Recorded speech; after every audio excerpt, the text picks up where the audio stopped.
ఏం చేస్తుంది ఏం చేస్తుంది సార్ ఆడు తలిగిండు మాకు శనేష్ పాడు ఎవరు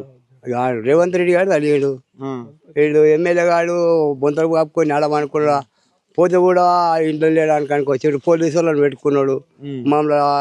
ధైర్యంగా అడుగుతామా అంటే కొట్టేటట్టున్నది కొట్టి చంపేటట్టున్నది మాకు భూములు అవుతున్నది వీడు రేవంత్ రెడ్డి గారు వస్తా అంటాడు ప్రజలను పాలన చేస్తా అంటే ఈడ ఎమ్మెల్యే అంటే ఆడు రాడు ఈడు రాడు మేము కొనాకు మందు తంపి కలం ఉన్నది మరి ఏం చేస్తాం పరిస్థితి ఇట్లున్నాయి సార్ నేను 2 బోర్లు వేసుకున్నా నీళ్లు చుట్టుంటే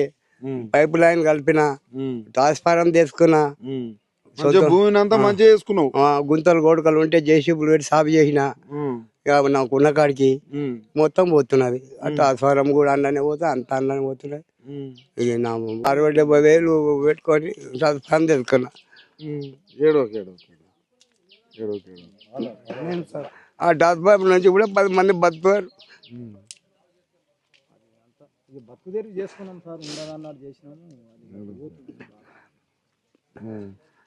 అంటే మా తాతలు ముత్తాతలు ఇచ్చిన భూములు మీరు ఎట్లా తీసుకుంటారు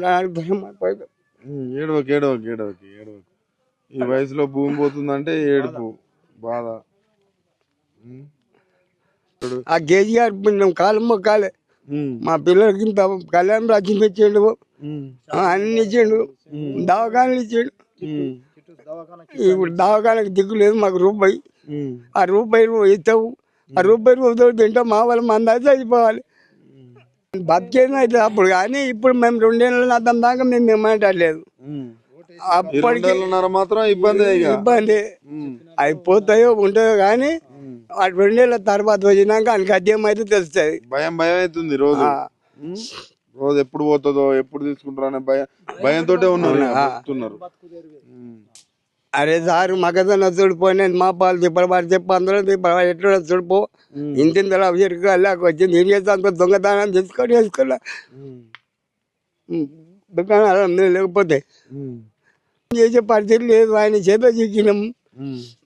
అవి జిమ్ అంతా అని చేత చిక్కింది అనుకున్నారా మేము అనుకోలేము సార్ కళ్ళు కూడా అనుకోలేము